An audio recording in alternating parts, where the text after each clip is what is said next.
नमस्कार दर्शक बंधु, आसन्तु जानिबा आजिर 10टी अनुचिंता विषय रे।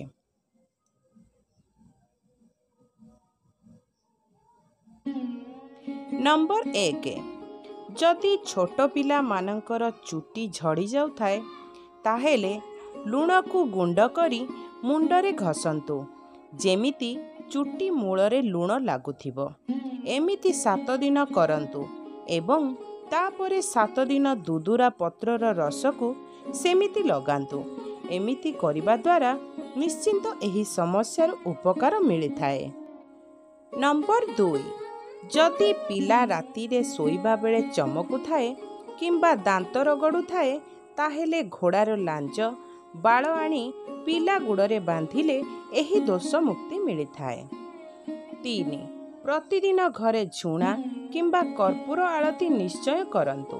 एहा द्वारा घरे थिबा नकारात्मक शक्ति दूर होइथाए।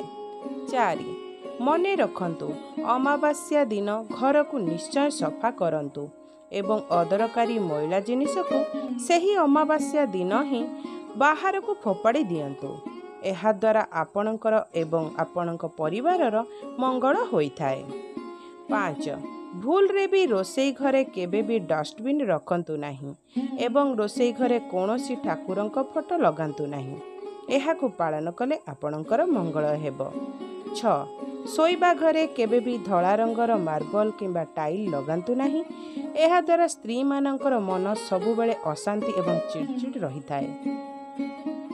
7, केउ बाररे कौन खाइबे नहीं। गुरुवार दिन केबे भी लिंब पिता खांतु नहीं। क्षीर पीवा अभ्यास थिले शनिवार दिन क्षीर पियंतु नहीं। रविवार दिन गुड़ खांतु नहीं एवं मंगलवार दिन मूला खांतु नहीं। बुधवार दिन आखु खाइबे नहीं।